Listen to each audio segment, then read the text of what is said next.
जब कभी भी हम ग्लोबल वार्मिंग या क्लाइमेट चेंज शब्द को सुनते हैं तो हमारे मन में एक डर की भावना पैदा होती है। और हो भी क्यों ना, ग्लोबल वार्मिंग एक ऐसी भयानक स्थिति है जिससे पूरी धरती आज गुजर रही है।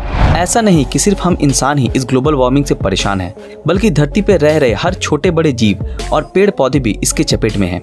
आज हमारी धरती जिस मुकाम पे है वहाँ से पीछे मुड़ना बहुत ही मुश्किल काम है। मार्च 2019 में जनरल असेंबली के एक्सपर्ट स्पीकर्स ने पूरी धरती को आगाह करते हुए ये कहा कि हमारे पास मात्र 11 साल का वक्त है इस आने वाले संकट को रोकने के लिए, जो क्लाइमेट चेंज और ग्लोबल वार्मिंग की वजह से होने वाले हैं। और अगर हम ऐसा करने में नाकामयाब होते हैं तो शायद हमें आने वाले समय में बहुत बड़ी मुसीबत का सामना करना पड़ेगा, जिसके लिए हम कतई तैयार नहीं हैं। 20वीं सदी के शुरुआत से ही पूरी धरती का समुद्री स्तर तेजी से बढ़ रहा है। क्लाइमेट साइंस के स्पेशल रिपोर्ट के मुताबिक साल 1900 से लेकर 2016 तक समुद्र में पानी का स्तर 6.3 इंच से लेकर 8.3 इंच तक बढ़ चुका है। नेशनल एकेडमी ऑफ साइंसेज के स्टडी के मुताबिक ये लगभग पूरी तरह इंसान द्वारा किया गया क्लाइमेट चेंज और ग्लोबल वार्मिंग के कारण हुआ है, जिसके चलते उत्तरी ध्रुव में मौजूद बर्फ पिघल रहे हैं। ग्लोबल वार्मिंग की वजह से बढ़ते तापमान के कारण हर साल उत्तरी ध्रुव के 17,000 स्क्वायर माइल क्षेत्र का बर्फ पिघलकर वो पानी धरती के समुद्र में मिलकर समुद्री स्तर बढ़ा रहा है। सिर्फ यही नहीं, वेस्ट अंटार्कटिक आइस शीट,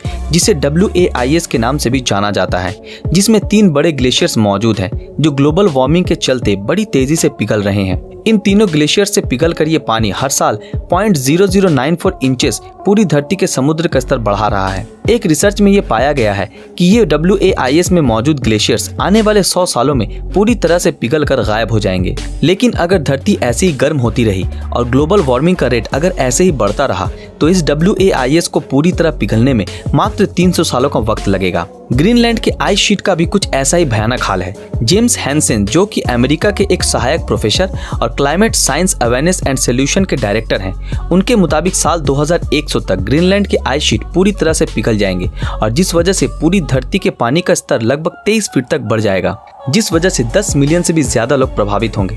और साथ ही साथ वन्य जीव जंतुओं पर भी इसका खतरनाक प्रभाव पड़ेगा।